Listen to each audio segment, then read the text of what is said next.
Ooh, and we're back. Hello, everybody. Also, I have an intruder on my lap. It's a Yappa. You can't even see him because he's black. It's cold out today, and so he's extra cuddly. But that's our cat. Just a big chonk. It's good to see everybody. Hello, hello. Okay. Yes, I was playing Magic the Gathering earlier at Magic the Gathering Arena with Becca Scott, and then we will figure out a better way to do it next time. But we'll be using Discord and things like that. I do have my tea. I went and got some ginger peach tea, and then put milk and sugar in it. It's an impressive obfuscate for a cat. I almost won. I was so close.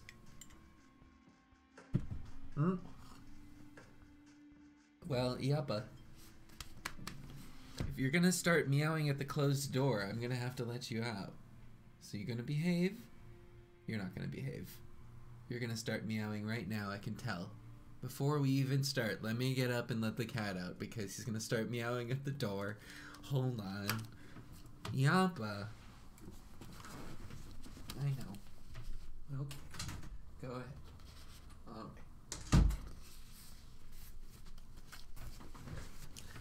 The cat uses me briefly for warmth and then absconds.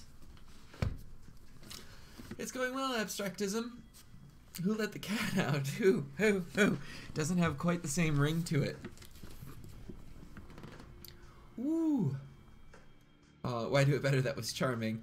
Well, I want to be able to comfortably wear my headphones. Mr. Cat, just briefly, yeah. He doesn't stay on my lap for very long. Last night's clear skies. Thanks for tuning in. Yay.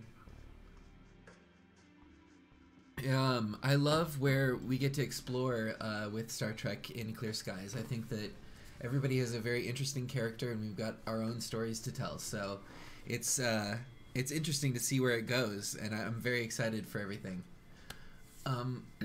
We are doing Coteries of New York today. It really messed me up to learn that Who Let the Dogs Out was a cover? What? Multiple people thought that that would be a good song to record. Thanks for following. I didn't know that. Jane is Ravity, yes. Jane Lacat. I didn't know that either, that multiple people made the song Who Let the Dogs Out. There were multiple recordings. Huh. Well, it worked for someone. Anyway, I'm going to jump in. This is more of a visual novel, so I'll be sort of narrating through, so feel free to just zone out, relax, and I'll tell you a vampire story. So let's go into it. Boop! And I'll turn this up a little bit. And then we'll go into night 15 for Foxglove. I don't know how many nights are in one game, or if... Ooh. Oh no! It crashed! Wait for it to respond? That's never a go... Oh, it worked! Who is that lady and why is she eating something that's not blood? Yeah, the drama between Tech and Lacat is dramatic. Okay. Oh, Hope is over here. You and Hope set out to destroy Kara Montgomery's company from within. Well, but first I need to rest, so no matter what.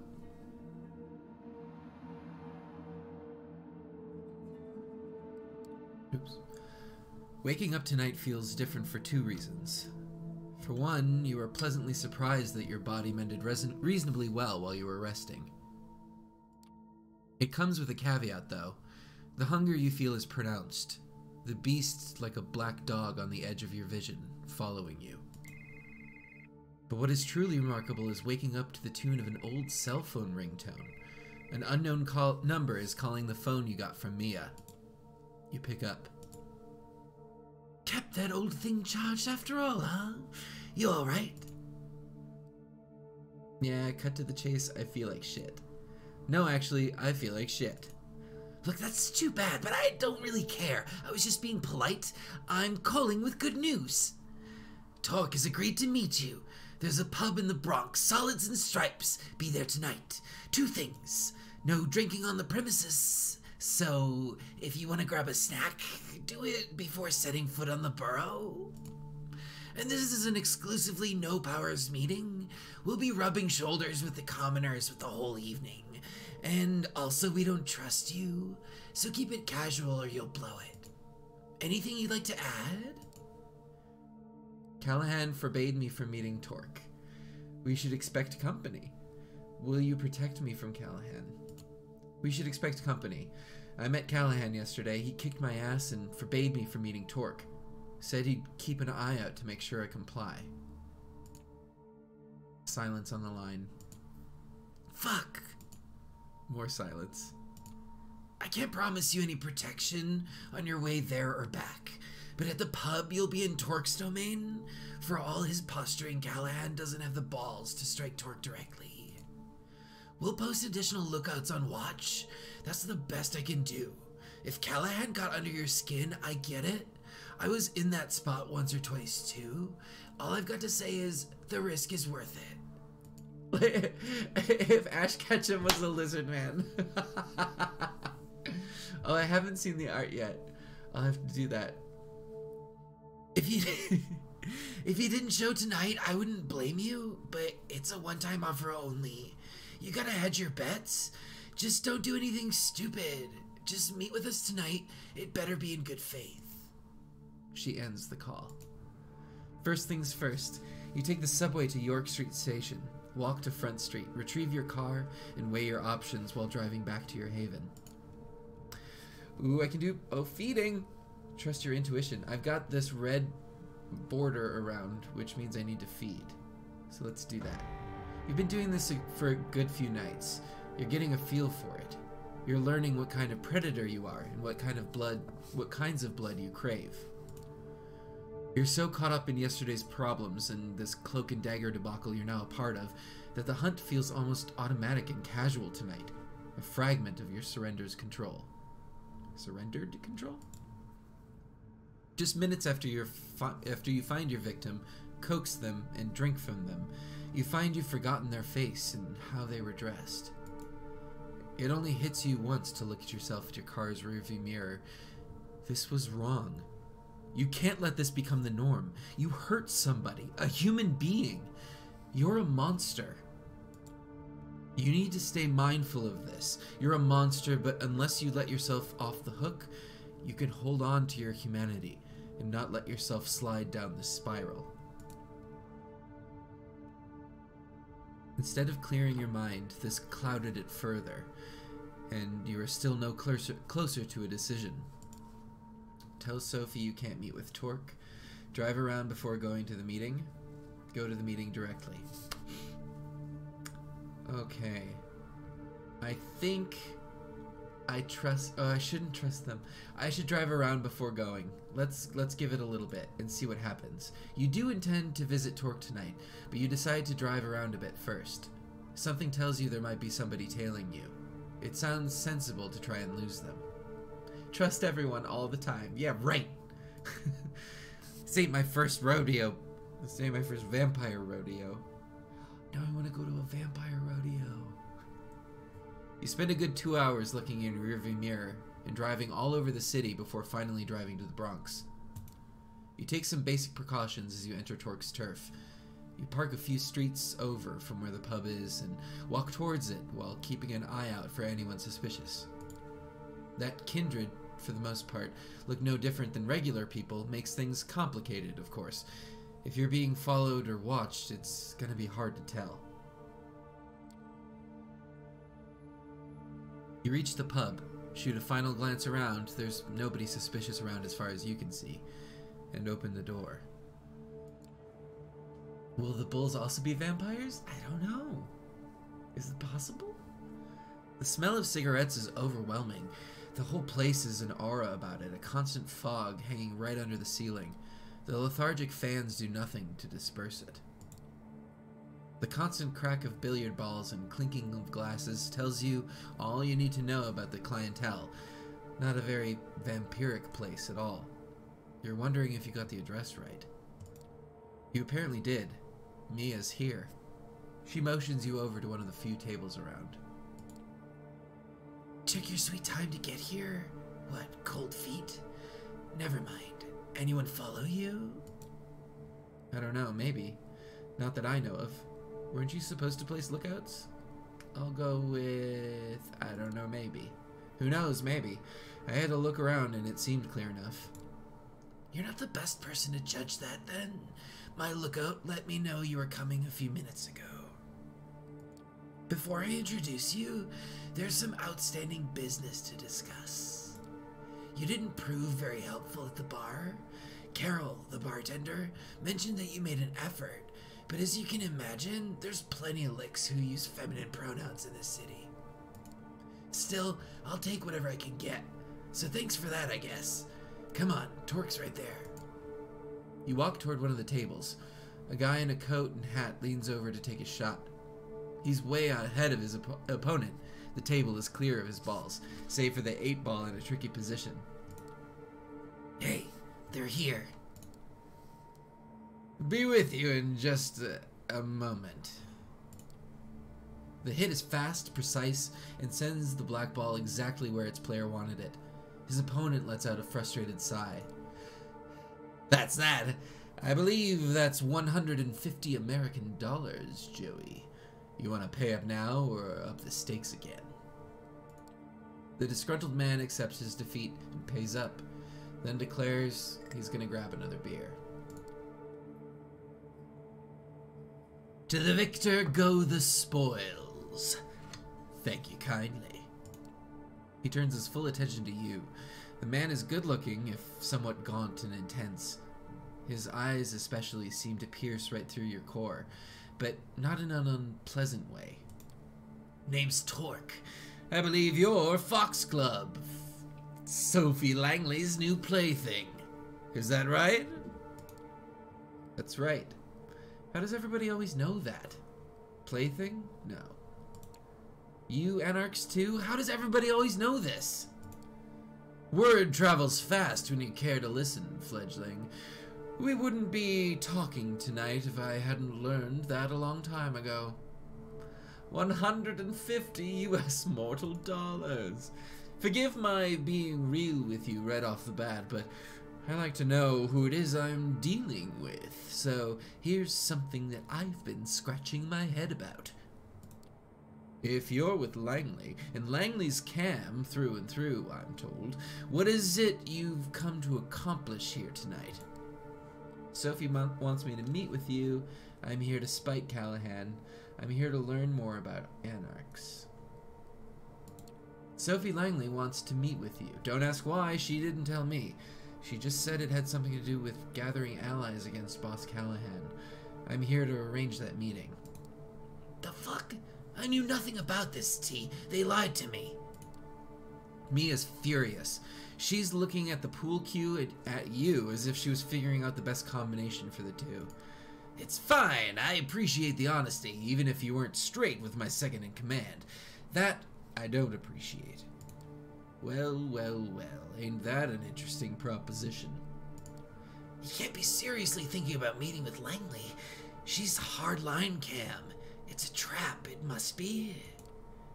It just might be, it just might. He looks at you, pierces you with his unnaturally keen eyes. He's about to say something when a door opens at the back of the room. Hey, Torque, you, got a guest. They're in the back. Mia, won't you be a dear and keep our new friend company? I'll see what the commotion is. Sure thing. Torque tips his hat to you and walks to the back, joining the man who called for him. Mia glowers at you. Glowers? Glowers? Glower? I have never said that word out loud. Mia glowers at you, I think, this time weighing one of the pool balls in her hand. She looks like she has half a mind to chuck it at your face. You gotta be quite happy with yourself, bluffing your way in here. Hey, whatever works. Sorry it had to be this way. It's not just Sophie I'm here for. It might have started as a task from Sophie, but I'm glad I could meet you and Torque. Don't hold it against me. No, I'm totally gonna hold it against you, and for a while. You made me look like a chump in front of Torque. Here I was beginning to think you might be a good addition to our little family. There's a whole lot of trust you'll have to regain before that happens now. Torque appears from a door at the back and calls across the room. Yo, Mia! Can I grab you for a second? Foxglove, get over here too. You go to the back room. It's basically a storage area with a single wooden desk. It's pretty cramped, especially considering there are 5 other people in there with you. Torque ushers you in and closes the door behind you and Mia. 2 burly dudes are holding somebody down. A familiar voice reaches your ears. Motherfuckers! You're gonna pay for this, you hear me? The boss is gonna fuck you up so bad, you have no idea. Have you had the doubtful pleasure of meeting Mr. Cerruti before, Foxglove? Yeah, we met yesterday. You could say that. I have a score to settle. Oh, thanks for raiding, Becca. Hey, Oshi raid. Yo. Everybody that's coming over from Becca's stream, this is totally different. I'm basically just reading a vampire story, doing all of the voices. Yeah, we met yesterday. You're fucked. You're so fucked you didn't even know it. You stupid piece of shit. I should have ended you yesterday. Welcome to the stream. The boss told you to stay away. You should have listened. That's a story and a half, ain't it? Vince, calm down now and tell me how many of your guys are still out there on my turf, Go fuck yourself. You're done. The boss will know this stupid piece of shit fledgling came here. He knows they're with Langley. You know what that means, Torque? No, I don't. What does it mean, Vince? Yeah, Vince, calm down. Now the boss can wipe you out. He'll just say you're sucking Langley's tits and all those buddies of yours gone. You're done, Torque. Thanks for following. Well, now, if that's the case, I guess ridding NYC of your toady ass won't make things any worse, will it? Actually, there's an idea. Vince mentioned that he beat you up yesterday. Did I hear that right, Foxglove? You want to repay that favor? I want no part in this. It's your turf. You deal with him, or gladly. It's your turf, Torque. I think you should deal with him. That's a fair point of view. He takes an old pool cue and breaks it over his knee. Hold him down, bros. Don't you fucking do it, Torque! Don't! Torque takes the sharp piece of wood and jams it into Vince's chest. His features grow slack, his entire body inert. He doesn't even give out a yelp. Take him downstairs. Let's keep Callahan guessing about what happened to his favorite puppy. I'll figure out what to do with that cum guzzler later. Didn't know I was gonna be saying that today. The 2 other anarchs who held Vince down before take him out of the room. As entertaining as that was, I think Vince, in his unmatched wisdom, shared more than Callahan would hope for. This changes things.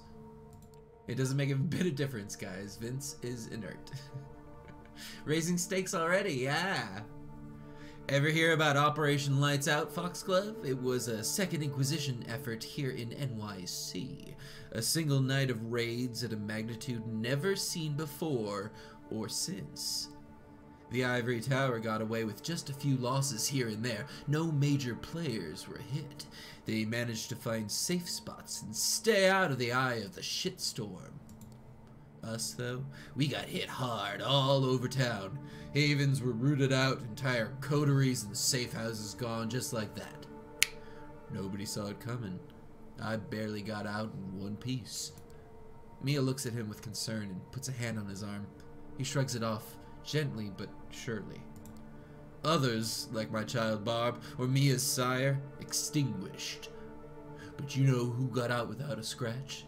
Callahan. Yeah, thanks so much, Hit Boy. Have a good night. Get some rest. Thanks for following. We've thought about it for the past few years. How is it that the Big B managed to excuse himself from the Staten Island Museum where we used to meet just before vans full of guys in body armor show up? How is it that as my baby is burning up after being shot with incendiary rounds, I also see Doug Callahan running with his tail between his legs? pushing fledglings like you in the path of the SI.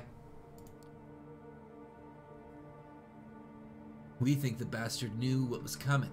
He set us up. Not just us. Some of our brothers and sisters who got hit had some of the lowest profiles in this city's lick population.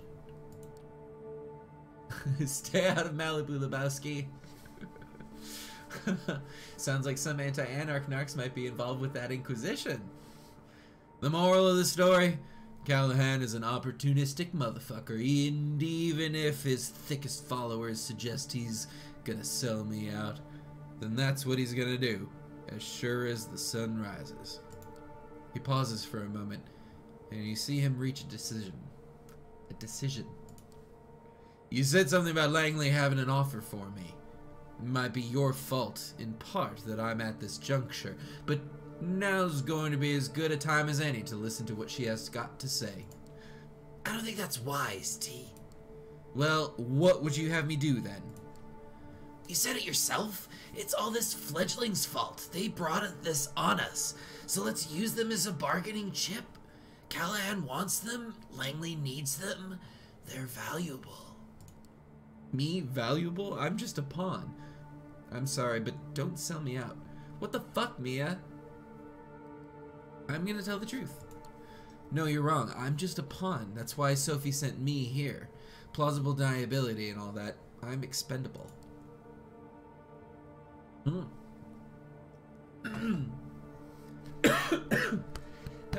That went down the wrong pipe. Oh no! It's so gingery. Alright, I'm fine. My sinuses are clear now. Oh! That was intense. The realization that you just summarized the entirety of the last 2 weeks and swallowed a bunch of ginger tea down the wrong pipe hits you so hard. But if there was a moment to be honest with yourself, it's now. Fuck! The man puts his hand on Mia's shoulder. She calms down a bit. We're afraid, Foxglove, but then what else is new? It's a paradox being who we are. The hunter one night, the hunted another.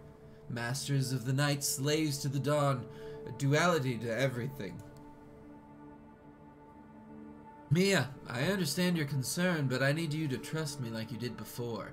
This is my call and my responsibility. You can give me shit about it later, like I'm sure you will. Realizations feel a lot like inhaling liquids. Count on it. He smiles, then takes on a no bullshit look and points at you. 3 conditions. First, you come pick me up personally and bring me to the meeting spot. Anything goes sideways, it's your ass. Second, Mia's coming with me. No 2 ways about it. 8 eyeballs in the meeting. The 2 of you, the 2 of us. Nobody else. And third, the meeting is in public. Downtown, some spot frequented by mortals. We see you take us anywhere fishy. We check you out and fuck you up as a message to Langley. We check you out, maybe take you out and fuck you up as a message to Langley. I count on it not coming to that, though. You seem likable enough. The cam hasn't gotten its talons in you yet. Keep it up and maybe you'll come to the same conclusion we did in your own time. Torque reminds me of Willie from Predator 2. Yeah. I'll repeat your conditions to Sophie.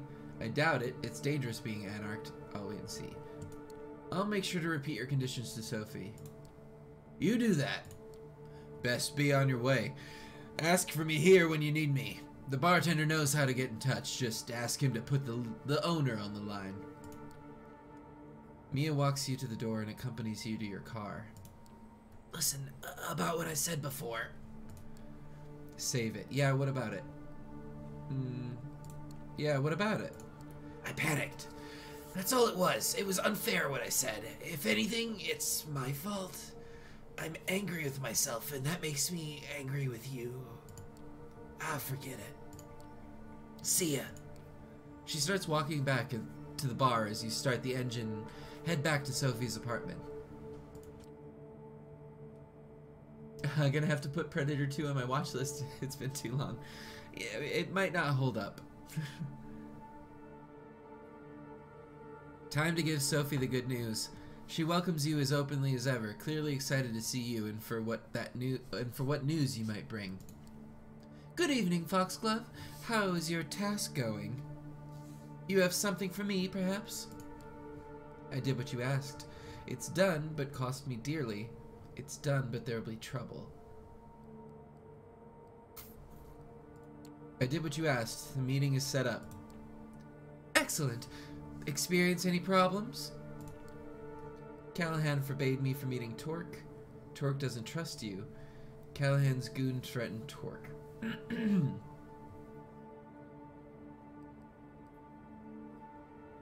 Torque doesn't trust you. He has a list of conditions if you want to meet him. I would assume that's the case. Well, let's hear it. What did Torque agree to? You relay the Anarch leader's conditions. You are to pick him up, or you are to pick him and Mia up. The meeting should only include the four of you, and it should be held in a public space. Those are all fair enough, although I do worry about that Mia character. Tell me, do you think she's trustworthy? She tried to sell me out. She tried to convince Torque to sell me out to Callahan, so I don't trust her. Is that so? Well, if that's the case, then I suggest you keep a close eye on her during the meeting. I'll negotiate to cut her out entirely, but we're on a tight schedule. As for the place, I wonder if they would agree to meeting in the Hudson Yards, the vessel. Plenty of tourists visit that place, but if we go there after midnight... She seems to have made up her mind. Yes, bring them there tomorrow night. Look for me near the top level. Tomorrow? So soon? Will they agree to meeting in the city? What will you discuss with them? What's so important that you can't just send him a letter or something? You'll be there to find out. Pick them up at midnight, then drive back to Midtown. That's the plan. I'll be waiting as long as it takes, within reason. I'm counting on you, Foxglove. The final puzzle piece is about to find its way to its destination. After that, we will all get our just reward. You, me, the Camarilla, even the Anarchs. I could kiss you. Yes, you'd like that. You'd desire it. She must have caught it in your expression. She smiles. A figure of speech, darling. Or at least it is tonight, but a few nights from now, who knows? I am growing fond of you, and success whets my appetite for these kind of things. The sexual tension in the room becomes unbearable until it suddenly disappears. Was this another one of Sophie's tricks, or an actual spark of arousal in both of your undead bodies? Torque reminds me of the title character from the somewhat obscure horror film called Bones. Interesting.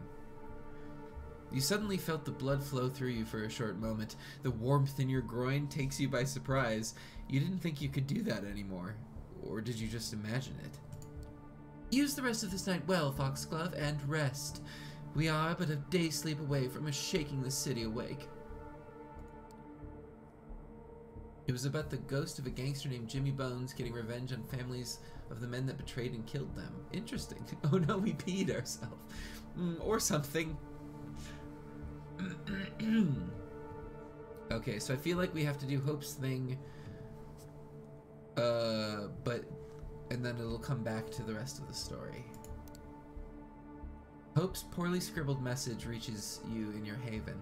With an unmarked envelope, you find a barely legible address you're supposed to reach and the hour you're expected to arrive there. This is it then. The night of the final showdown. A darn wacky blush of life. You check the clock. There's way more than enough time to comfortably reach your destination, but you decide to take a drive earlier, just in case. The ride is uneventful, but becomes more and more tense as it goes on. The gravity of the situation starts getting to you. You're about to set out on an operation against a key NYC figure, well connected with both human and vampire elites. What if your security overwhelms you? How will the council react to your raid? Oh boy, you can only trust that Hope has thought it all through.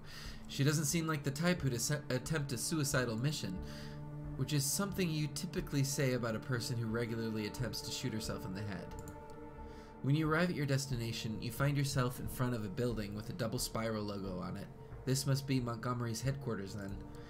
You look around the street and notice an obnoxiously lavender Mazda car parked nearby. I want an obnoxiously lavender Mazda! Even though you've never seen it before, you might have an idea who it belongs to. You park your own car at a distance from the double spiral building and approach the Mazda. A familiar figure is behind the wheel, holding a smartphone in her hand. You knock on the window. She opens a window without turning her eyes from the device. At Romance Apocalypse.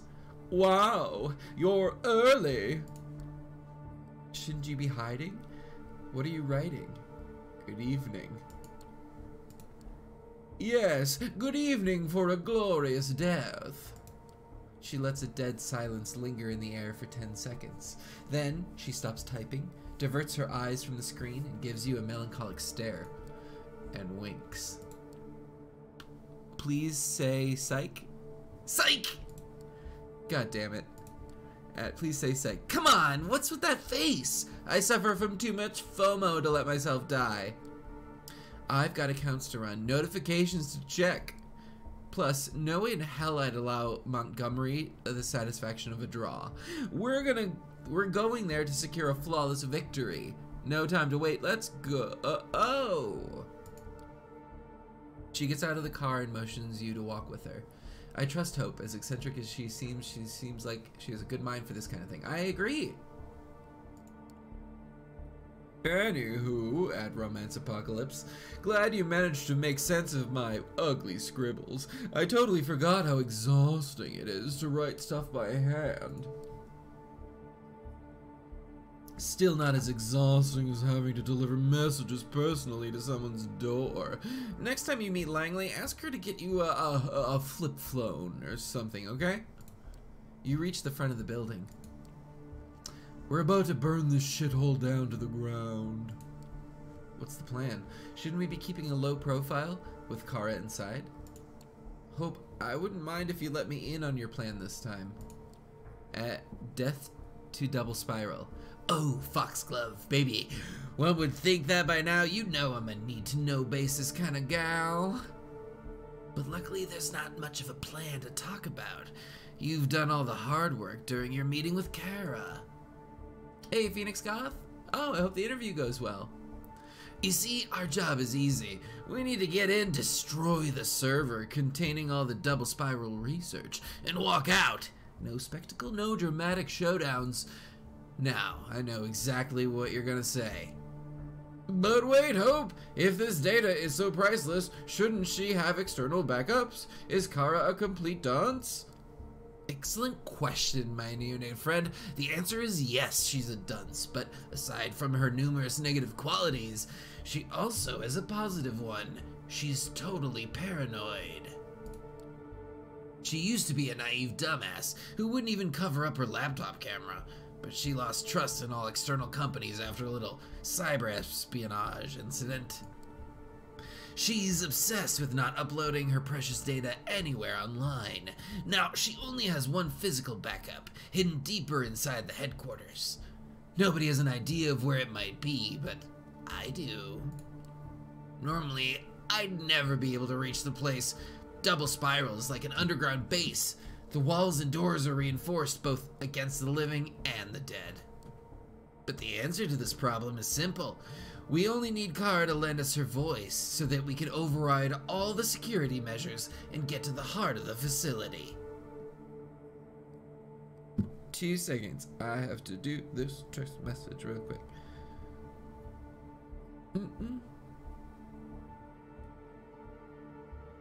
Okay. What do you say, Kara? Will you help your girl out for old time's sake? Hope quickly writes something down on her phone. A few seconds later, a nearly perfect imitation of Kara Montgomery's voice escapes her speaker. You know, IT, let's bust this bitch open. Wow, the sound quality is incredible, and the voice sounds only the tiniest bit off. Whatever she paid for that tech, it was worth it. Oh, and if you're afraid of the consequences from the Camarilla, don't be. I'm assuming full responsibility and my ass is covered. Besides, Kara's a goddamn snake and everyone knows it. No important player will miss her influence. They were only tolerating her in case she hit it big with her tech. It's all about cash and abundance. Life's a bitch and then you die. Some parts sound a tiny bit too robotic. Could there be a pattern here? I don't remember what Kara sounds like. I think this is the one. Too bad, she won't ever get the chance to succeed. So without further ado, shall we?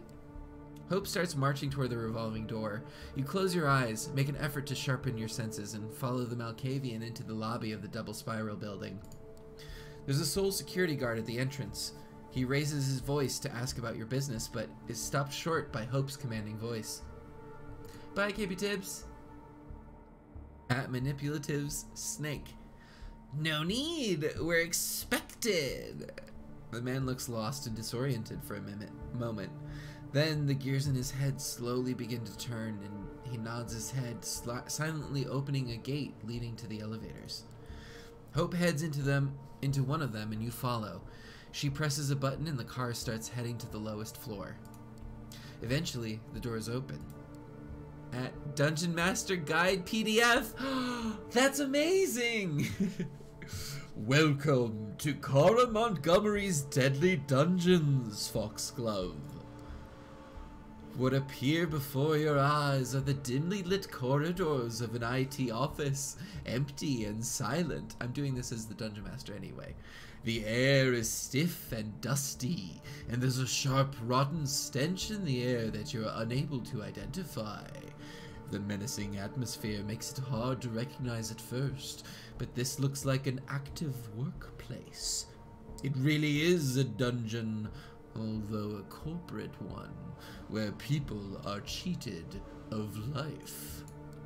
This environment feels alien to you, but you know people who have relinquished the pretenses of being artists and started calling themselves content generators. That's how you imagine their workplaces. This is us, this is me, this is it. At Riot Control Girl. Let's just get to the first store and test my little Kara out. You follow her until you reach the end of the corridor. There, you encounter an expensive-looking reinforced door with voice controls on the side. Hope says, I push a button. A robotic voice comes out of the speaker. Semiotics. Seriously? Come on. Hope types the word into her phone and lets virtual Kara repeat the password. Semiotics. A sound rings out, reminiscent of cues that TV quiz shows used to let the contestant know he gave a wrong answer. Beep beep. Verification Error. Please try again. You give Hope a nervous look. She bites her lip and presses the button again. Hyper real. There we go. We've got all the letters in that one. Tap, tap, tap, tap, tap. Hyper real. Access granted. The doors slowly open. You notice your companion is wearing a sour expression. At Riot Control Girl. Looks like that tech isn't quite perfect. At least the passwords seem randomized, so we can try and brute force our way in. Unless this system locks us out after a few failed attempts. She shakes her head and turns to you, her lips attempting to approximate a sincere smile. Well, Captain ACAB. Well, we can only hope that the data you've collected is enough. Into the beast's maw we go. She marches into the room, and you walk in right after her. The doors lock behind you with a loud thud. It's a wide-open office. It would be as murky as the corridor you just left if it wasn't for a few rows of monitors illuminating the space. A shadowy figure stares at every screen in the room. Oh, please get some sleep if you need it. Kara's voice plays from Hope's speaker. Behold, this is where how magic happens. A family of driven folks, hungry for success, always to our king by the horns, building a high-performance culture, together. None of the figures raise their heads. They're too busy programming, organizing spreadsheets, and typing in endless strings of text. Yes, you can post links here. Are you all deaf? Shh, what's wrong with them? What's wrong with these guys? Get up, start up. Don't worry, they're like just a bunch of ghouls and whatnot. Hard-working, conditioned, tireless, low-maintenance, kinda dumb, perfect workers. Probably won't leave their seats unless we make them, but let's not.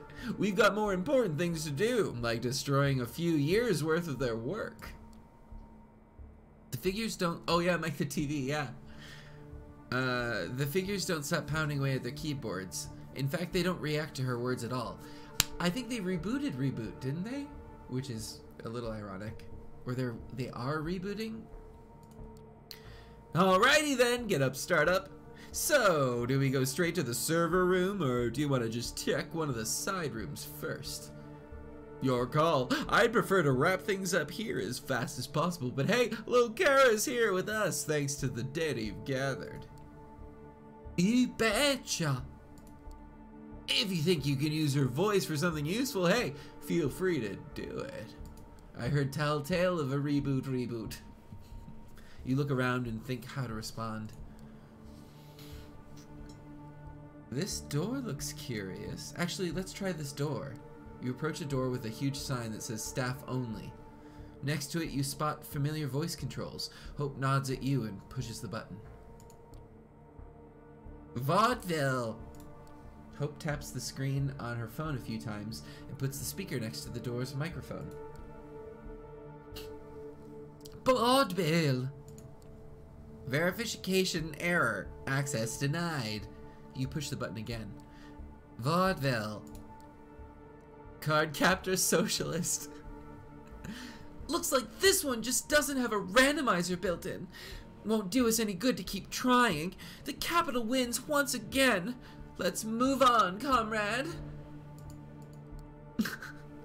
For a second, you wonder if there's anything you could have done to succeed here. Then you shrug your shoulders and follow Hope out of the room. Oh, it aired 2 years ago. The live action one. Oh.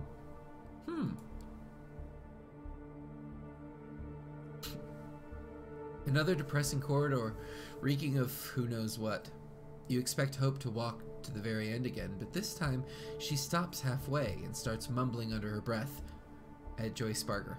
Wait, was it this door? Or, don't tell me she moved things around. It looks like she's been here before. Not a surprise in itself, but she gives off an impression of a person who used to know the entire layout of the building very well. After brief reflection, Hope approaches a door a few feet away and pushes the button next to it. Apocalypse. Well, that's cheery. Apocalypse. Access granted. You walk inside. At first glance, this office looks very similar to the last one you entered. Rows of screens and rows of listless silhouettes in front of them. However, Hope quickly spots a difference. Oh, thank you! We're gonna get more information about library bards. Nice! Yeah, and that's the best hub for it too. It's twitter.com/librarybards. And you can see the new music video for D&D coming out this Friday. But if you sign up on Patreon, you can see it sooner than that. And now you know. Thanks, Celador Mythica. At Kaz number. Target confirmed. Moving to data room.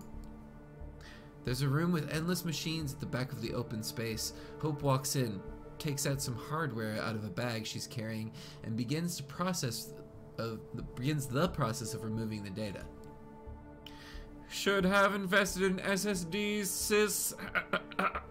Time to bust out my portable degosser. She turns to you. This will take a good minute. I've got a few other tricks up my sleeve. If you find something that interests you, let me know. Should you wait near her or take a look around? Look around! I will take a long look around. I'll take a look around. Maybe find something interesting. At Tradcat Thought. Yeah, maybe Trade Chat Thought. I don't know. Have fun, dear God in heaven. I know I will. You start walking around. For a while, you notice nothing but errors that start popping up on the screens here and there. The ghouls try to fight against them, but quickly realize it's futile and surrender. Eventually, you find a door with voice controls. You call out to Hope. She pauses her work for a second and approaches you. At opening doors. This door, huh? Alright, let's give it a shot. Press the button. Canoe and kayak. You watch over Kara's shoulder as she types the password with an incredible speed into a homemade looking app. Then Kara's voice sounds out. Canoe and kayak. Access granted. Resistance is futile. At opening hours. Alright, you know where to find me. She gets back to her data as you start exploring the room. Well, not that there's much to explore. It's more like a closet. Inside, you find all sorts of bizarre items scattered around the shelves. Some old newspapers, a Windows 95 for Dummies book, a 4GB MP3 player, a hookah, biography of Amy Winehouse. Finally, you find a little box marked with a smiley face. When you open it, you're surprised to see something you recognize. A bunch of post-it notes with hand drawings depicting tattoo patterns that can be seen on Hope's body. You leave the closet and go back to the data room. There, you wordlessly pass the box to Hope. At first, she seems annoyed to be dragged away from work, but when she notices the post-it notes, her eyes become dinner plates. At me. You found those in a closet? You nod and look at her expectantly. She takes a deep sigh, closes the box, and puts it in her bag. At me. Kara and I have a history. Pregnant pause. Don't expect me to lay it all out there. It's not something I want to revisit anytime soon. But I'm very, very grateful you gave this box to me. You don't even know how much. She tries to find the right words to express something, but after some brief consideration, just hand waves it away. At irony contaminated. Alright, we'll bond, reminisce, and get high another time. Now we've got a job to finish. She gets back to her hardware. You think she's completely absorbed in her work again, but then quickly notice she's doing her best to have her back facing you at all times. A while passes. Finally, you hear a triumphant yell. At Goatsy in the shell. No, that's terrible. Ooh, oh no. All done, baby. Looks like those boys are finally gonna get a break. You realize that the constant silent rhythm of mechanical keyboards has stopped. The workers are all idling, slumped over their desks, completely resigned to the fact that their raison d'être has disappeared. Hope hurriedly collects her hardware and motions you to follow after her. Alright, we're almost done. Now we just need to take care of the backups and we can get the hell away from here. As though millions of spreadsheets suddenly cried out. You take a last glance at the ghouls and follow her steps. Yet another corridor, hardly discernible from the previous ones. This is a giant underground complex. How much money has Montgomery spent on it? Hope looks around, frowning, mumbling something indecipherable. Eventually, she points in front of her. At 7777. There. This is where she must keep the backups. It's a sturdy metal door, unlike any other in this building. Right next to it, however, is a voice-based security system you know pretty well by now. Please, please, please, just no last-second surprises. She hesitates to do it, but eventually she pushes the button. Eternal return. Uh-oh, I don't have T's. Hope dutifully types down the term on her phone. Oh no. Eternal return. Access denied. Please try again. Hope hisses under her breath. This time you push the button. Double spiral. Oh, I think we got this one. Tap, tap, tap. Oh, bees. Double spiral. You feel like time is frozen. For whatever reason, it takes longer than usual for the speaker to deliver the verdict. Access granted. What a relief. Oh, no, no, no, no, no, no, no. The metal doors grind loudly as they invite you in. No, no, no, no, this is a trap. No, no. This time you walk in first and hope follows. No, no, I don't. No, no, no. Wait a minute. You recognize this place. Wait a minute. It shouldn't be here, but there are no two ways about it. This is Hope's Haven. Same bed, same decoration, same ambiance. It's all a lot more dusty, but... XOXO, do not disturb. The backups are in the back. I'll just go get them. She seems a little sheepish as she approaches the double spiral devices and unpacks her own hardware to take care of them. You take in your surroundings. Care to explain? So it's like that, huh? Ah, so it's like that, huh? I understand everything now. Hope sighs. Doesn't take a genius to figure it out now. She looks at you as if she was about to add something, then bites her tongue and gets back to destroying her rival's life. She makes it obvious she doesn't want to re-examine her past. Curiouser and curiouser. It's getting creepy and spoopy. You rest against the bed, quietly watching Hope's technological wizardry and wondering about her past relationship with Kara for who knows how long. Every second you spend here, you become more impatient to get out. Eventually, the devices surrounding the double spiral backups start disappearing into the bag they were taken out of. Looks like the process is nearing completion. You decide to approach the door before it does. However, before you even make a move, the doors begin to make a grinding noise. You freeze up, watching them open. Behind them stands the very person you were afraid would appear. Yep, that's the punk t-shirt you hoped you would avoid seeing tonight. Thank you, Phoenix Goth. Jesus fucking Christ almighty! Hope raises her head and their eyes meet. Both of their faces momentarily turn to stone. Oh no, oh ho ho, no no no. Oh. You could pick out any emotion from their stares and you'd probably be right. An unbearable tension fills the room as nobody wants to make the first move.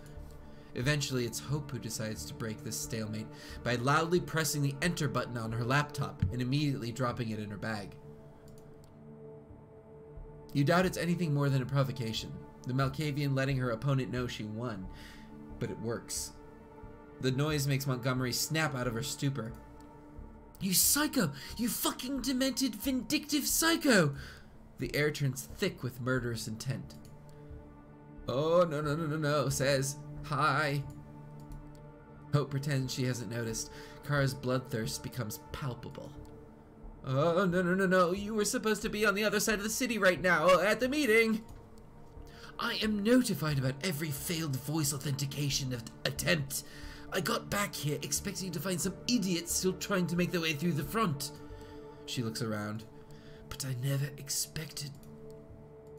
Just how? Hope reluctantly types something down on her phone. I'm the CEO of Double Spiral, and I endorse wrecking my shit. Kara grimaces at the sound of her own voice and quickly connects the dots. You fucking gremlin! How did you get your hands on that kind of tech? Even I... The new batch 1990. Company secret! Hope's provoking her. No two ways about it. Kara knows it, so she's trying to keep cool. I built this paradise for you. For us. At no hope left. For yourself and nobody else. What happened to the Hope I used to know? She can't come to the phone right now. She's dead. I regret the day I let you into my life.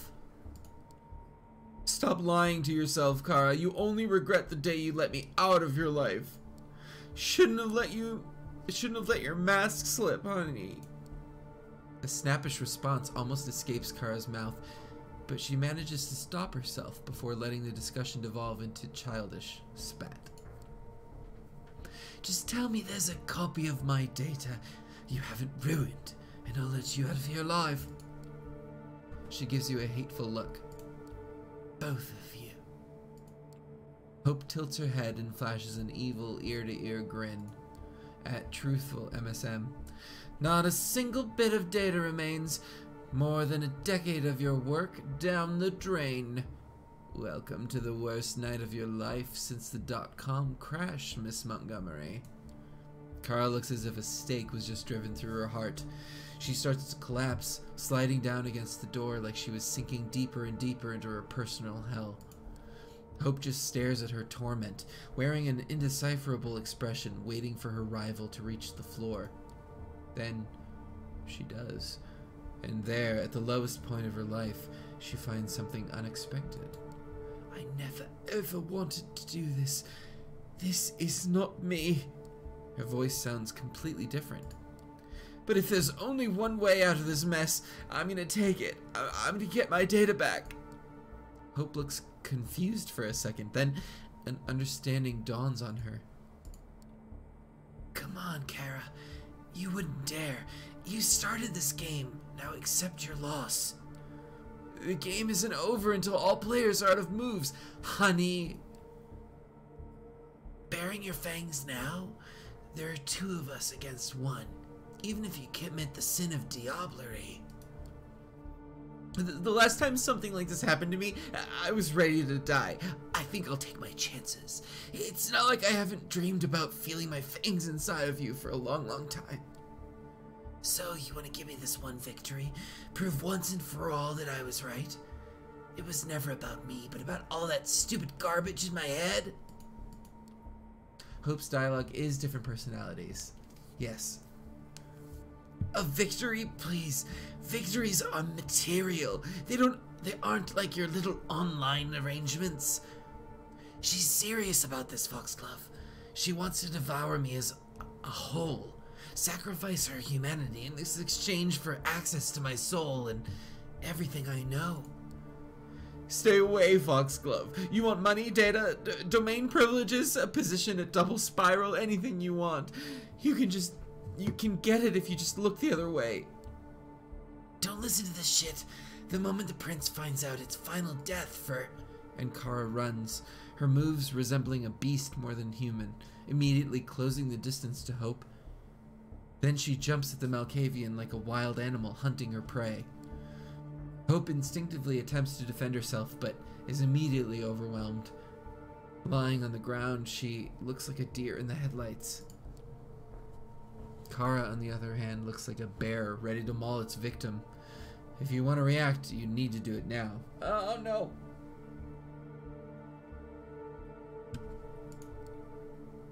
Oh, I've got celerity. Let's do it. Separate them as quickly as possible or calmly look around. You push yourself to the limit and let your powers take over. The world slows down, letting you run up to Kara and Hope in the blink of an eye. You immediately grab Montgomery by her clothes and attempt to yank her aside. However, the moment she recognizes your touch, she immediately attempts to swat you down. Uh-oh! Despite your superhuman speed, she's still almost as quick as you. Her limbs keep zooming wildly towards your vital areas. You dodge every one of them, but each time feels like narrowly jumping out of the way of an oncoming truck. You back away. Better try something different before she gets lucky and hits you. Calmly look around. Wait. There's no point to just rushing in blindly. Oh, well, let's say that after the fact. Kara's like a feral animal right now. You don't want to wrestle with those. You use tools to overwhelm them. You look at Hope's bag. Could any of her devices help? Nah, no way in hell. Think harder. You look at the bed, the pillows, the canopy, hooks hanging down from the ceiling. Bingo. You grab one of the hooks and yank the chain. It's long enough for your idea to work. You run up to Kara, who's about to maul Hope like a wild animal. Then you stab her with all your strength. The hook gets deep underneath her skin. Kara yells, but there's more surprise than pain in her voice. You quickly wrap the chain around her a few times, then you step back and start pulling it with all your strength. Kara is taken by surprise. Still not understanding what's going on, she loses her balance and gives her victim a chance to escape. Hope takes it. Still dazed, she takes a second to understand the situation, but when she does, she runs up to you and starts pulling the chain with you. Ah! You'd never handle her alone, but Hope displays surprising strength while pulling the chain. A minute later, she's hanging above the floor like a butcher's carcass. The end of the hook is stuck in her chest, and it's sinking deeper as she struggles. However, she's flailing so wildly she might free herself before it puts her out of commission. Ah! You use one hand to desperately search for something that can help you under the bed. Belts, handcuffs, a whip, a giant cattle prod. You have no time to act bemusedly. You put it to her head and turn it on. Ah! The device must be modified. The power current is so powerful, it causes scarring almost immediately. She's getting weaker and weaker. It takes Kara a while to accept defeat, but eventually she does. Hey. Her body seemingly lifeless, her head hanging down. She looks like a grotesque portrait of defeat. The hook must have reached her heart, and it might have reacted to the electricity. It takes Hope a long time to collect herself. Eventually, she manages to speak up. Guess we've gotten up to this point, huh? Just like Kara before, Hope starts to talk in a completely different way than she usually does. You have a bad feeling about this. You want to add my data to yours? You know, I can grant your wish, except not in the way you'd imagined it. Hope starts mumbling and circling around Kara. For the first time since you've met her, she acts like she doesn't have her phone in her hand. This violent aura. The Malkavian looks deeply into your eyes, and she knows you know what she's tempted to do. You silently beg for her not to do it. It doesn't feel right. She makes her decision. She smiles beautifully, and it feels purposefully fake. Beatifically, not beautifully. Be my witness. I haven't harmed her. You left her here with me, and you have no idea what happened next. Voice is still changed from what you're used to. She's not having fun. She's driven by malice.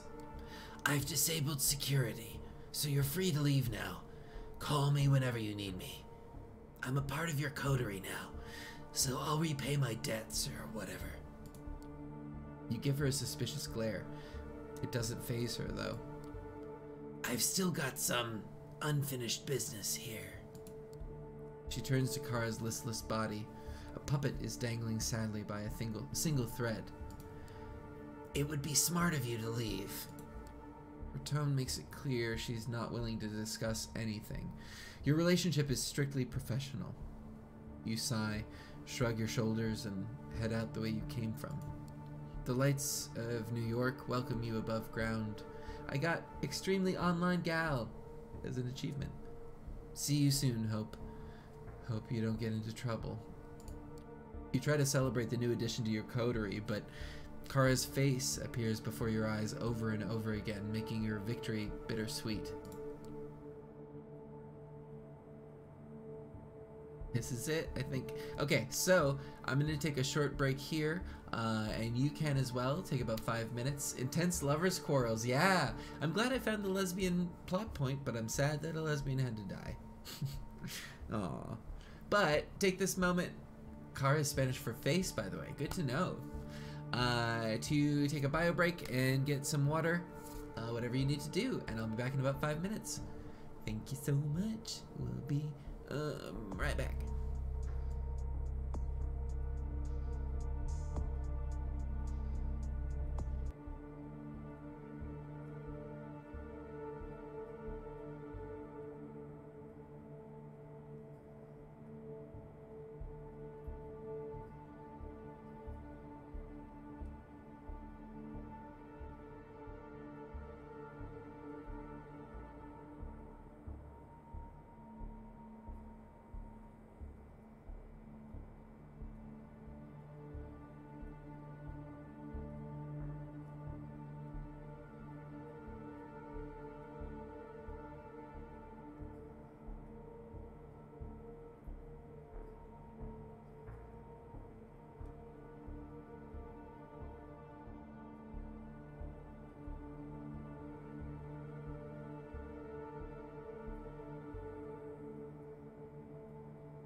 Woo, I'm back.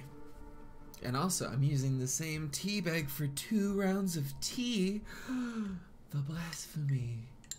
Yay. Yeah, thanks for the follow. Whoever's a fan of Be Right Back screens. I saw that too. Thank you so much for following while we're on a Be Right Back. Okay, here we go. The big moment, I think. Or a big moment. Double teabagging. You wake up. This is not your haven. It's a cramped space. You try to move your arms and find they're tied to your body. You can barely bend your legs. When you try to stretch your neck, you hit a cold ceiling.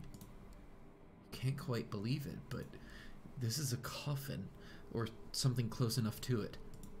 It vibrates slightly, but you can't hear any sounds coming from the outside. It's entirely dark. Ooh, I can sharpen my senses with auspex. Call out or try to break out. Gonna do it. You focus and divert your blood to boost your senses. You begin to deduce some details. The vibrations mean you're in some kind of transport, maybe a car. You can just hear the suggestion of an engine's hum. The cold interior is metal for sure. More sounds that you try to focus on. A male voice, indistinct. The crackle of a radio, the brakes of the car. An impact. The container jostles about. The car door opens violently. You hear a gun being cocked. A panicked scream. Operation compromised! Engaging blank bodies! Uh-oh. A deafening shot rings in your ears. Dazed, you return to your senses and their normal levels. The ringing continues. Oh no, I had my auspex up while a gunshot went off. Oof. The lid comes off. What the? Oh, it's beautiful.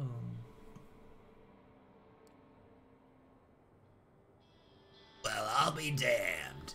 The shifty fucker delivered the goods. Hey, I got saved. By my coterie! Aw!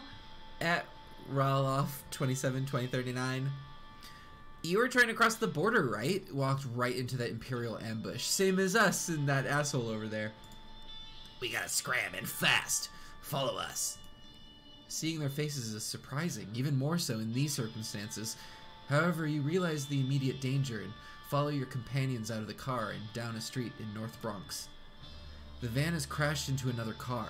A familiar face, that of Kaiser's ghoul, Jackie, stumbles out of the wrecked sedan and slinks away into the darkness before you can call after him. The Skyrim ref. Oh. The three of you jog away toward the line of trees and take shelter under some branches, just as you hear a chopper approaching. Its searchlight illuminates the wrecked van and moves towards you. Lay low.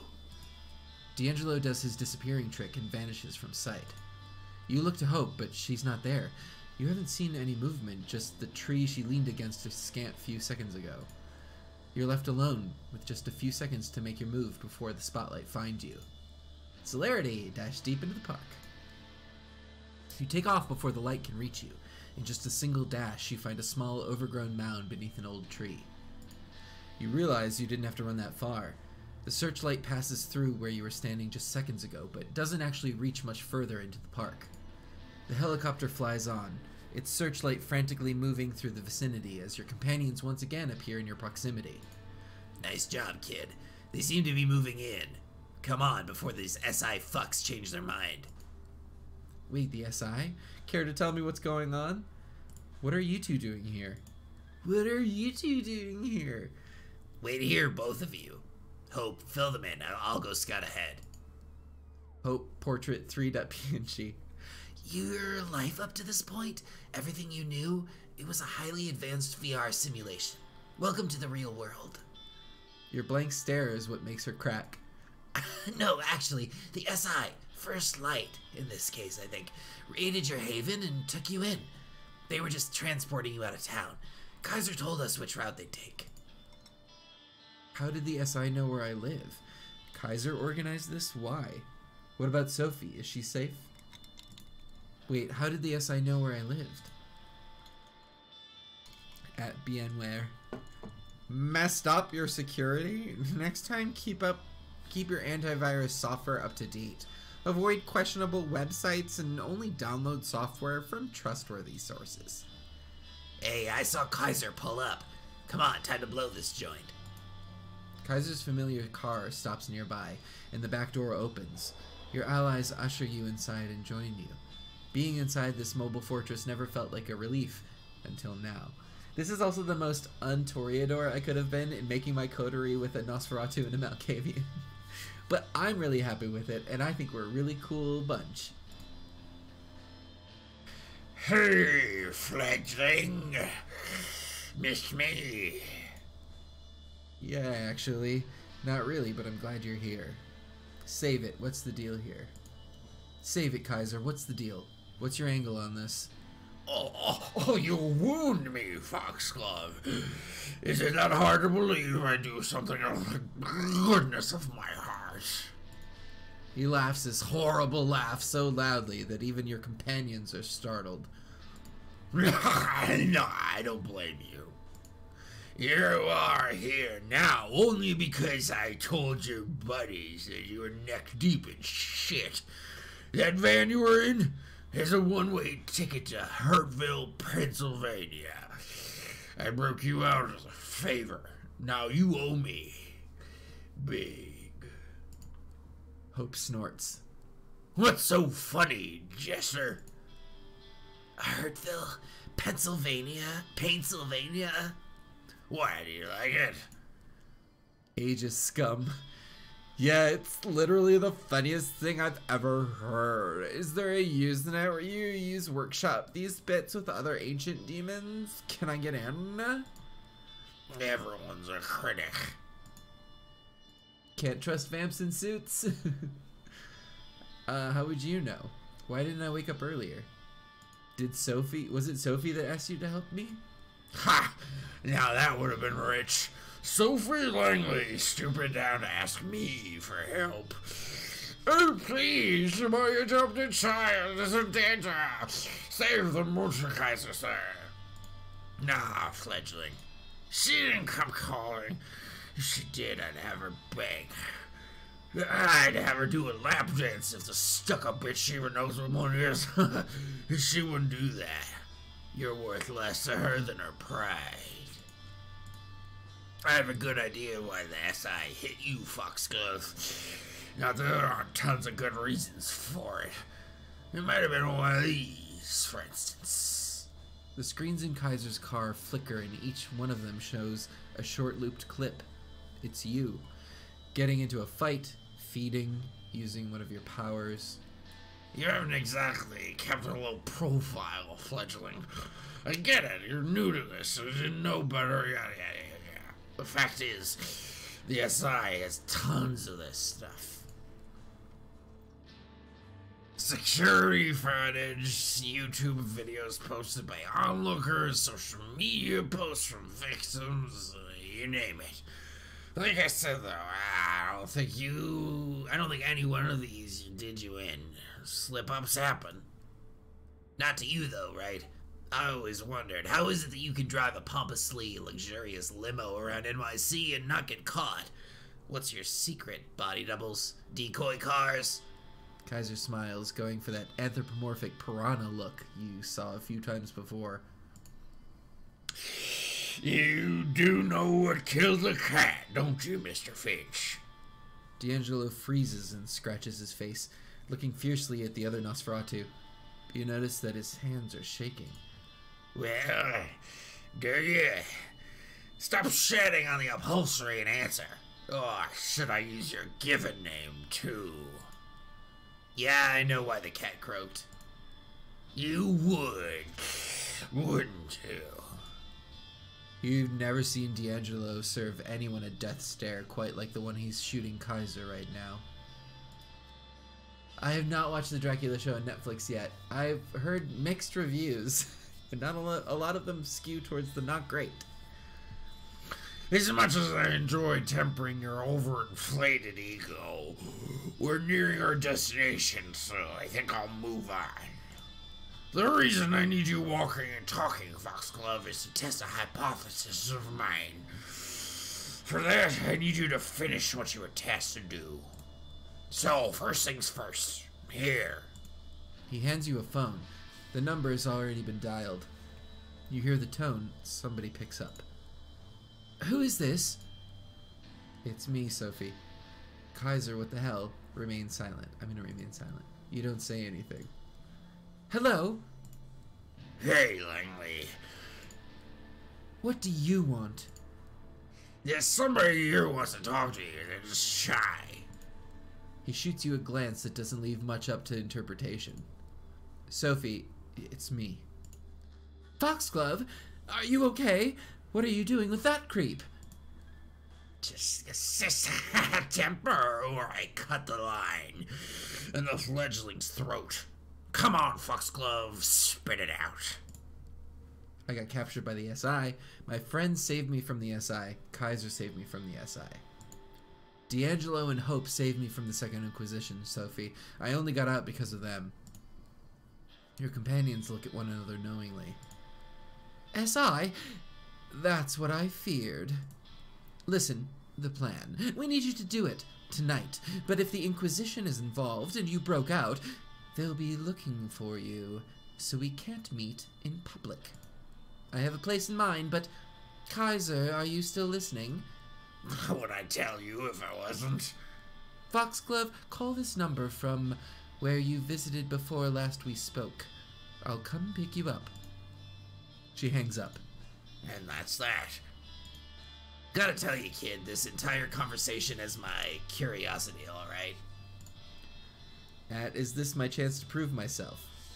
No need to answer the riddle. I think I've almost arrived at the answer. Sorry to spoil the fun, but I'll answer that particular riddle momentarily. Don't worry, doll. I can throw a few other ones your way after our mutual acquaintance continues with the night. If my intel is worth a damn, your next stop, Foxglove, is right about here. The car comes to a stop and the door opens. Outside, you see the street leading to Solids and Stripes, Torque's pool club. Pool pub. Pool club. Well, you need me to kick you out? How the fuck do you know about this place? What about my companions? What if I don't want to do it? I want to know about my friends. What about D'Angelo and Hope? What about them? They're staying right where they are, and we're gonna have a little chat. After we're done, I'm sure they'll find their way back to their havens just fine. The clock is ticking. I think I know what Sophie wants to do tonight. And if I'm right, tonight's the last chance you got. If you want to say bye to your buddies before you go, that's fine by me, but that schedule of yours is pretty hectic, so you better do it now and scram. Thank your companions for the help, say your goodbyes, give a polite nod, it's just business. You thank both of your companions for their assistance. Without them, you wouldn't be here now. Kaiser makes a gagging gesture and urges you to step out of the car. You turn around and make your way to the bar. The door closes behind you and Kaiser's limo starts moving again. You hope your companions won't have to pay too high of a price for helping you. The Solids and Stripes is pretty much abandoned tonight, with only the bartender and one bleary-eyed local watching an old Bogart movie on the bar's screen. You ask to use the phone and call Sophie first. Yes? Mom, the boys are here, come pick me up. I'm here, are you on your way? Yes, we'll be there in about 15 minutes. Notify Torque if he's not there. We need to talk soon and move quickly. She hangs up. You tell the bartender to notify Torque, just like the Anarch leader mentioned you should. The man makes a short call. You only hear somebody picking up, but no words exchanged. The owner is on his way right now. Can I get you anything while you're waiting? Do you serve the special stuff? Actually, do you serve the, special stuff? The bartender raises an eyebrow. The special reserve, you mean? Sorry, I can only serve that to a narrow selection of the owner's friends. Presents, come on, I won't tell anyone. I am one of his friends. It's been a rough night. Give me a break. I'm not really hungry, it looks like. But I'll do it anyway. Come on, I won't tell anybody. Just a sip of the good stuff. Yeah, okay, but just a little, okay? So they don't notice any of it missing. He takes out a bottle from a safe behind the counter and pours a bit of brown liquid into a glass. It's whiskey. There. Enjoy. Your disappointment is palpable. At least the smell is nice. Torque comes in some 10 minutes later without Mia. He tips his hat to you, puts a hand on the bleary-eyed patron's shoulder and says something to him under his breath. They both laugh. Marty, how's the night going? Quiet, sir. Just how you like it, huh? Torque notices the untouched glass with a bit of whiskey in it that you persuaded the bartender to pour. For me! You shouldn't have. He takes the glass and drinks the liquid, moving it around in his mouth before swallowing. He looks you in the eye. Sure, I won't keep it in forever, but the night when I don't enjoy the taste of good whiskey is the night when I will truly consider myself damned. Well, Foxglove, I believe you wanted me here for a reason. Let's hear it. You're about to tell him what brought you here when the doors to the bar open and Sophie walks in, all splendor and charisma. The patron's eyes are now glued to her, and so are the bartender's. Torque isn't happy with the sight. Well, this isn't what we agreed on, Foxglove. Care to explain? Torque meets Sophie. Sophie meets Torque. We had to improvise. Things got complicated. We had to improvise. Pleasure to make your acquaintance. I believe Foxglove already told you why I'm here. Not any detail, and the circumstances of our meeting were supposed to be different. So, Miss Langley, tell me why I shouldn't ask you to leave and kick out your protege while I'm at it. You will like what I have to say. Yeah, I've heard that line 100 times, but 99 of those ended up with someone getting hurt, and that's not something I'm in the mood for tonight. We are wasting time. There is a unique opportunity we should take advantage of, and we only have an hour or so to discuss it before it will be time to act. My driver is waiting outside. Wait a goddamn minute. First of all, I'm not going anywhere without Mia. That was the deal. Second, it's Foxglove who's supposed to do the driving, not your servant. Both serve me, so really it's of little difference. The circumstances changed and we had to adapt. Don't be stubborn. Foolishness does not suit you. I have a secure spot in mind we can talk. I'll stop you right there. Torque is seething, but he's keeping a lid on his anger. His voice barely changes.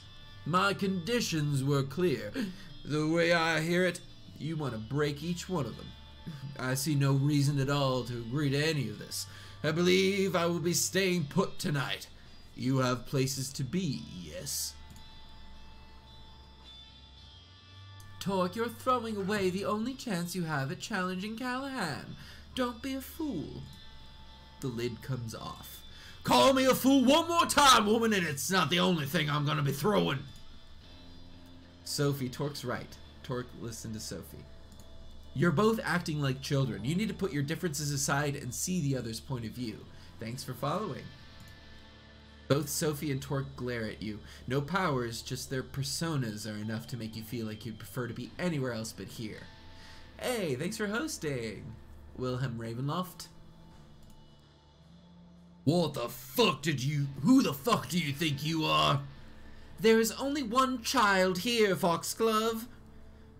You're their patron, Langley. What does that tell us? What are you implying, you insolent? Shots break the front windows, and a flashbang goes off in the room, changing the bar into a space of white light and ringing noise. You feel somebody tugging at your back and are thrown behind the bar. More shots ring out, bottles break, the TV shatters into pieces, the wooden bar splinters. Your sight comes back, but you think you've gone deaf, because suddenly the room is silent. You see Torque beside you, and Marty, the bartender, bleeding out on the floor. You look over to the bar. Sophie is standing there, her dress partially tattered, a visible hole in her leg. She's like the heart of a supernova, entrancing, unavoidable, beautiful, and terrifying. In front of her are 8 operatives, looking like a private military force, just standing there, paralyzed by Sophie's magnificence. Torque, you still there? Yeah. Would you kindly show your guests some hospitality? Sure thing. The Anarch is gone in the blink of an eye, and he reappears next to one of the soldiers. The armor-clad operative's head disappears in a puff of blood and bone. The same thing happens to the second. The third, you hear a radio go off on the other soldier's shoulder. A panicked voice pleading them to wake up! The fourth head pops. The fifth. They finally realize what's happening, but it's too late. The 6th man is beheaded by what you now see is just Torque's bare-fisted punch. Torque stops by the 7th man, rips something off his neck and bites down. Sophie walks over to the last man and has him kneel in front of her before biting as well. On your right, a man in full body armor emerges from the back door, raising his assault rifle. What the fuck? Celerity, disarm him. With a rush of speed, you take hold of the soldier's gun. He's too surprised to hold on to it. You turn it on him and shout the first thing that comes to your mind. On the ground, now! A combat knife crashes through the soldier's visor and into his skull. You turn around. Torque is grinning.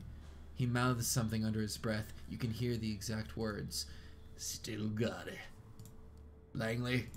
Sophie wipes her mouth of blood and looks up at him. That meeting's still an item? Yes. I'll take it. Splendid. Torque walks behind the bar and checks on the bartender. You see the Anarch opens his own wrist and to feed blood to the wounded man. Drink up, Marty. It'll make you feel better. Get the hell out of here and wait for Mia. She's coming and she'll know what to do. Torque? Yeah, coming. Take the back door. Foxglove, come on. You slink back into an alley behind the bar, leaving 10 bodies and 1 grievously wounded ghoul behind. Nobody stops you from circling around the block and finding your way to Sophie's car. Gregory drives away casually, as if this was just another late-night drive, and not the crowning of a desperate, complicated evening. The sense of irony is just overwhelming. The place where Sophie brought Torque turns out to be the very same apartment in which you were embraced. The way she explains it, the vampire who owned it left the city a few years ago, and gave away spare keys to a few trusted compatriots. It's been used sporadically since. Fancy. You like it? It always felt too modern for my tastes. But what's important is that it's secure. As long as nobody followed your car here, or the fledgling. Trouble follows this one wherever they go. Even if that's the case, we have very little time to conduct our business here anyway, and we'll be leaving soon, I hope. So let's begin.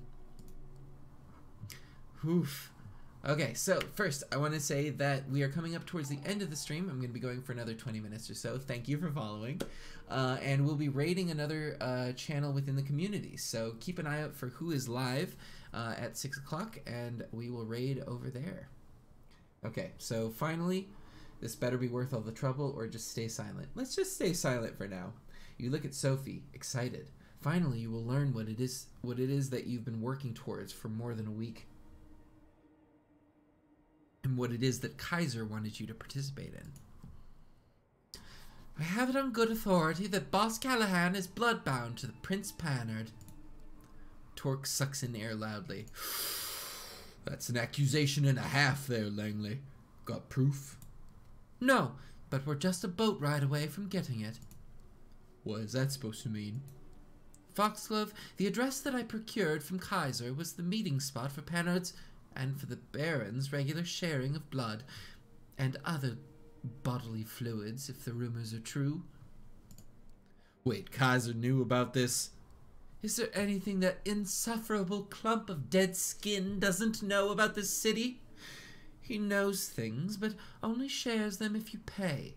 Neither the Prince nor Callahan can touch him. He's too useful. Hey, Calicare. Good night, Nightcat, not a bot. So Kaiser knows you wanted the address. Aren't you afraid Kaiser will betray you? Kaiser said saving me was in his interest.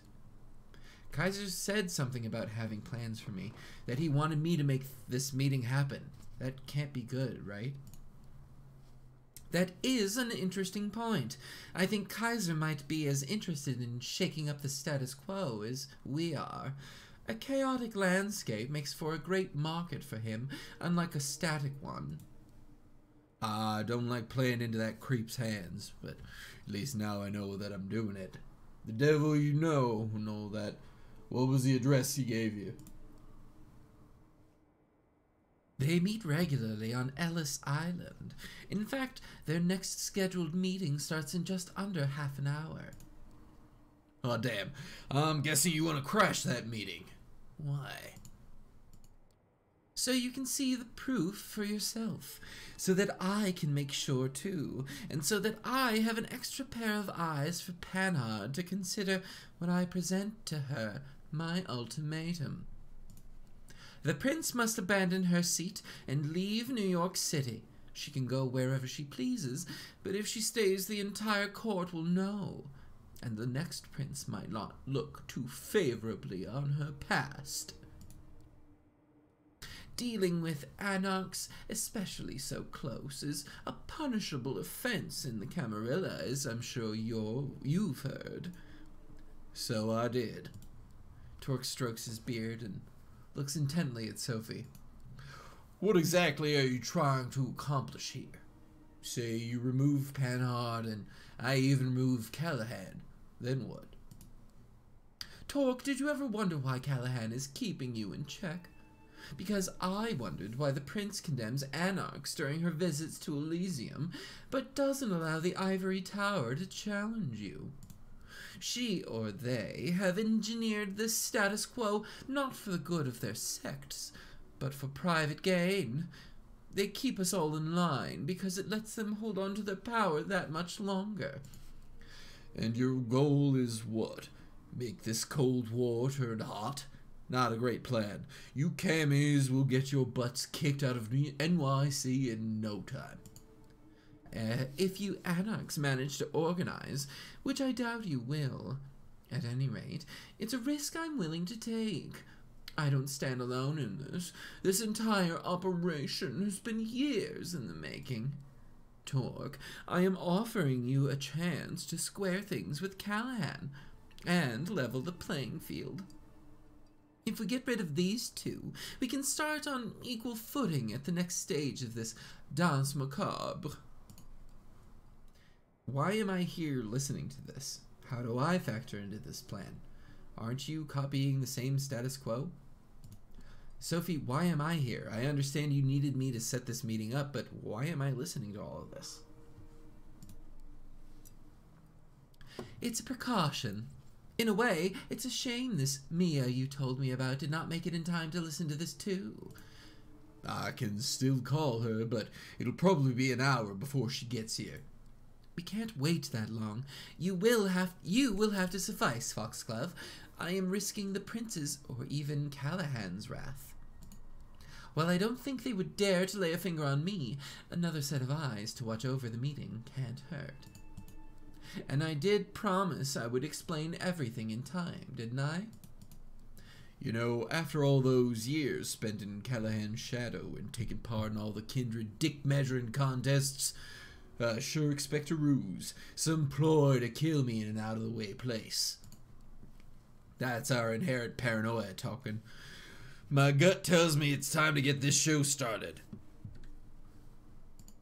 I do hope you have a boat nearby, Langley.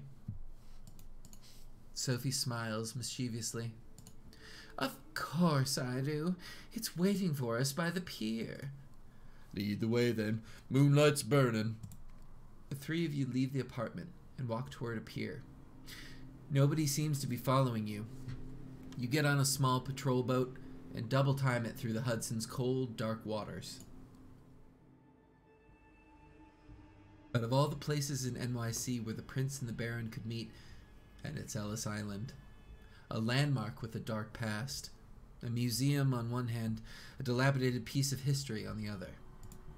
You leave the boat and make your way to the southern part of the island, paying no heed to the renovated tourist attractions on the northern side. You expected some resistance. A night guard, a helicopter flying overhead, or maybe an NYPD patrol boat. Nothing. The island seems completely deserted. It's clear this sets Sophie on edge. She's moving as quietly and subtly as ever, but you can see that she's eager to reach the particular house her intel pointed out. Torque is following suit, grimly determined, flashing his piercing gaze all over, still clearly uncertain that this isn't some kind of con. He's not wrong. Finally, you see it. Light coming from a window in one of the buildings at the edge of the island. The three of you slowly creep closer to the building and take a look inside the window. There it is. Callahan kneeling in front of the prince, sucking on Panhard's wrist, both fully clothed. A small blessing. Torque makes his move, and before Sophie can stop him, he bursts through the building's doors. It all happens very quickly. The Torque grabs Callahan by the shoulders and throws him through the still open door. Callahan hits the ground, hard. Torque appears on top of him and starts punching. "You fucker, you piece of shit!" "Stop!" The prince's voice takes hold for just long enough to make Torque relent, which the Baron uses to the fullest. He shoves Torque off himself and tries to bite down. "Prince, call off your lapdog!" "Langley, what is the meaning of this?" The two anarchs break apart, both wounded, but neither is quite done yet. They look at one another with pure hatred. I forget what his sounded like, but I think it was a little southern too. Uh-oh. "Kill the bitch, Helen, but leave the fledgling to me. Right after I deal with this shit stain, I'm gonna..." A shrill, unpleasant laugh fills the air. You know who it belongs to.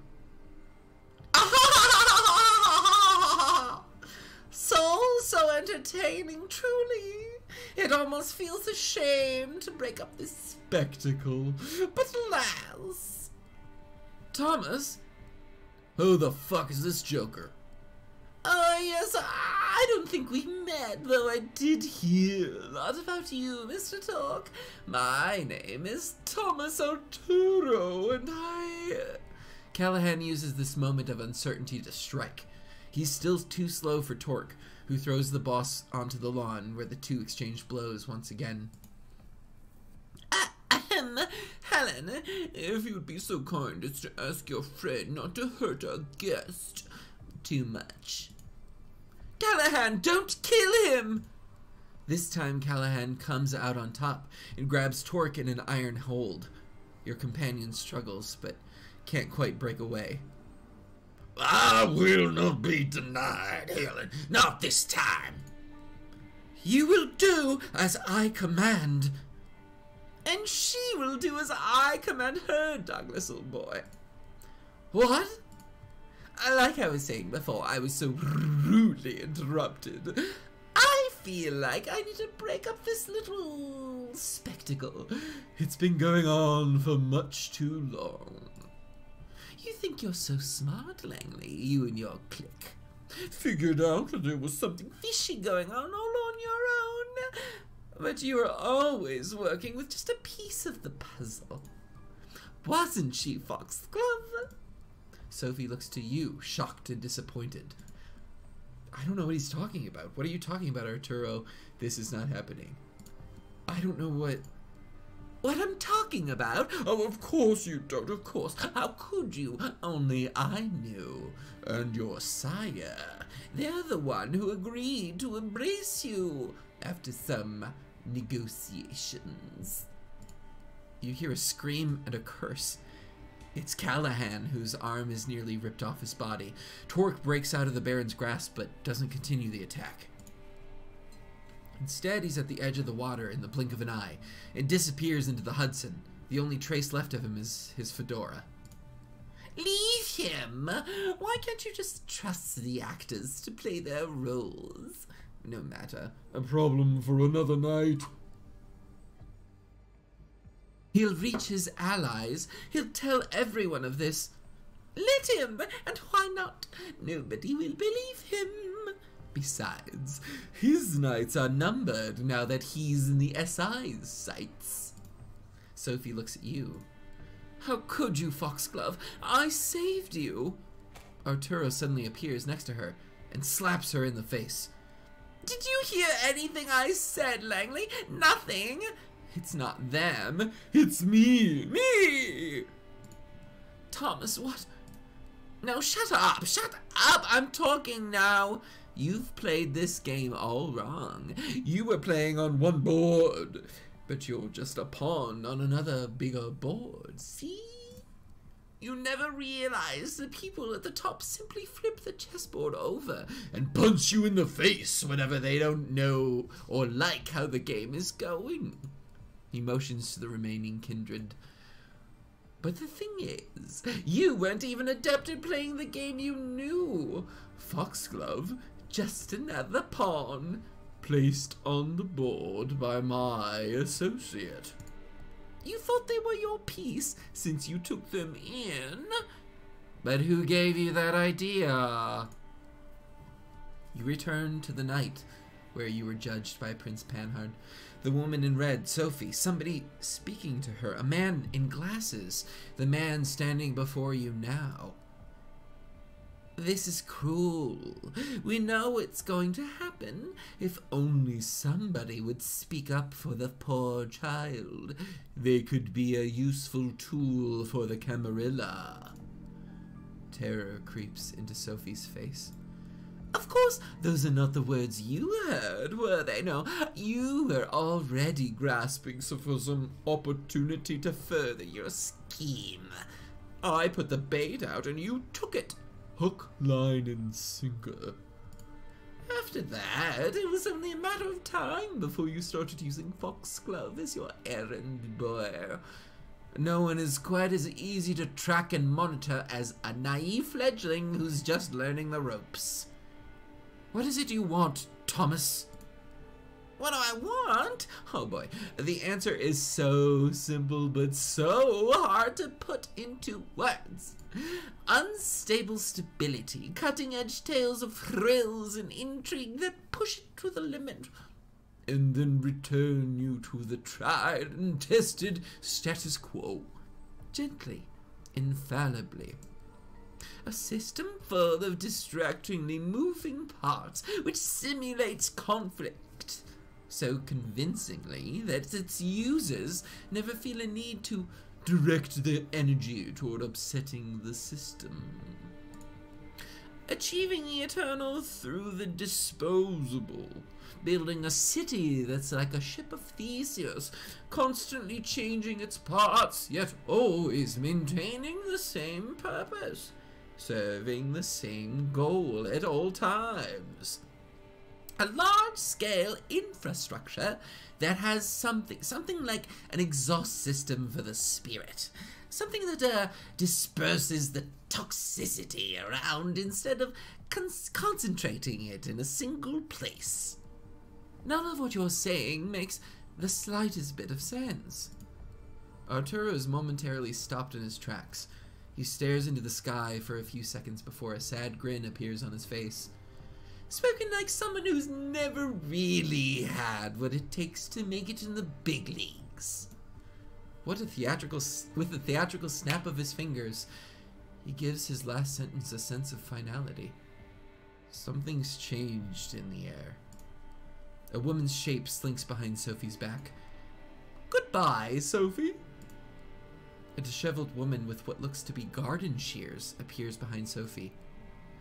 Celerity pushed Sophie out of the way. Warn Sophie, or apologize. Let's do it. You take off and rush towards Sophie. You only take a few steps before a figure blinks right next to you and pushes you away. Arturo. Oh no. You hear the shears snip. Sophie's red hair conceals her face as her head falls, separated from her shoulders. Silence. Arturo's unpleasant laughter erupts right next to you. Oh, Foxglove, your career is moving at a breakneck pace. Moving up and up and up and up. Let me congratulate you on your promotion. You killed her. What do you want from me? Are you gonna kill me too? You killed her. I didn't. My dear Adelaide did. On my orders, fair enough, but my hands, if not my tongue, are clean. Helen, feel free to leave us and take the Baron with you. Thomas, I don't think you should... Shush! You're just being jealous. Adelaide, escort the prince and dear old Douglas, please. Sure thing, darling. You are left alone next to Sophie's body. You try not to look, but it's hard to ignore her lithe frame decomposing in front of your eyes. Her red dress is like a cloth thrown over a mummified corpse. Congratulations, you've won this little game. You set out on a suicide mission and successfully brought down the power-hungry wannabe tyrant, even if it probably wasn't the way you imagined it. Now you're free to enjoy paradise again. Life after death, immortality, eternal youth.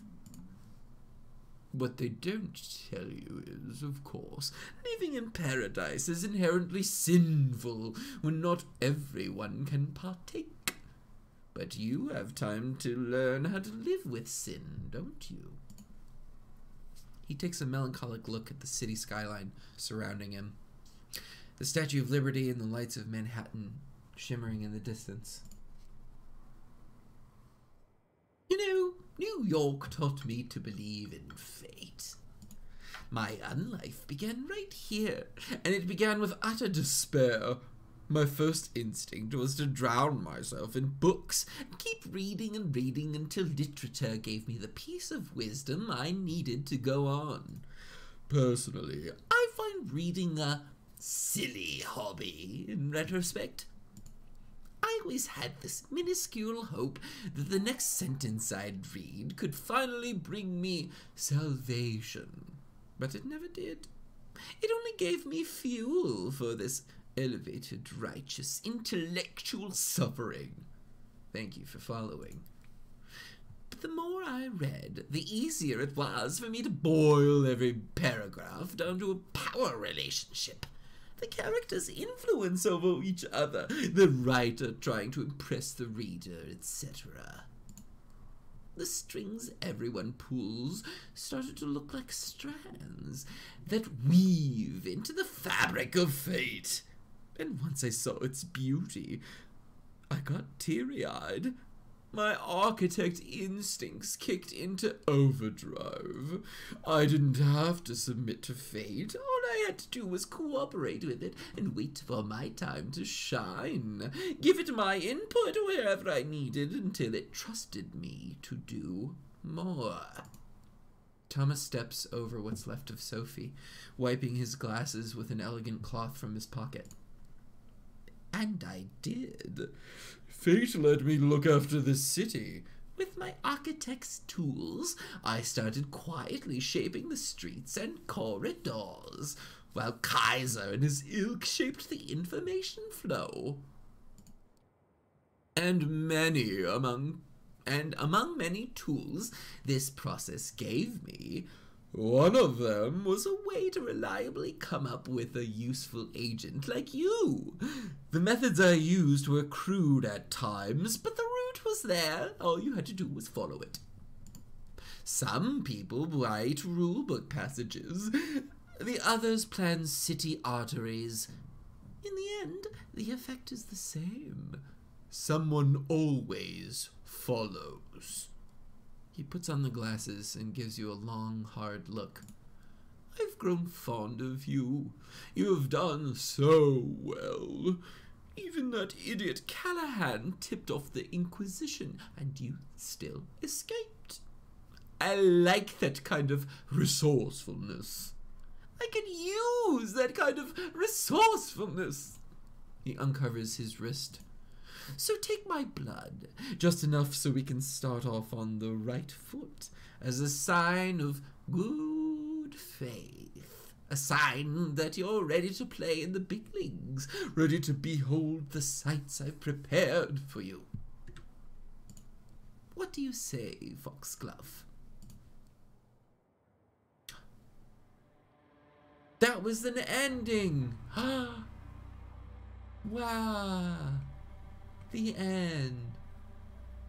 Thanks, Dream Draw Distance. I had no idea. The dude is like an anime villain, yeah. It was great timing. It's right at the end of the stream. And now we can... I'm going to count Vampire Bloodlines 1 as a game that we have finished, even though technically we didn't finish it. And now we've got Coteries of New York under our belt. So let's find out what we'll do next time. Let's see. Oh yeah, let's do Rate Her Birthday stream for Ash. It's almost as if it was fated. This was great. Oh, thank you so much, Wolfman. And thank you to everybody who's watching on YouTube as well. I appreciate all the comments and all of your feedback. Thank you so much for watching on that platform. Thank you for playing. Thank you. And we'll see you next time. I'm going to set up this raid for Arcane Faith. And who knows, I'll probably do something vampire-ish next week, or I might be doing more Magic the Gathering at this time. We'll see what's happening until Bloodlines 2 comes out. Okay, so let's set that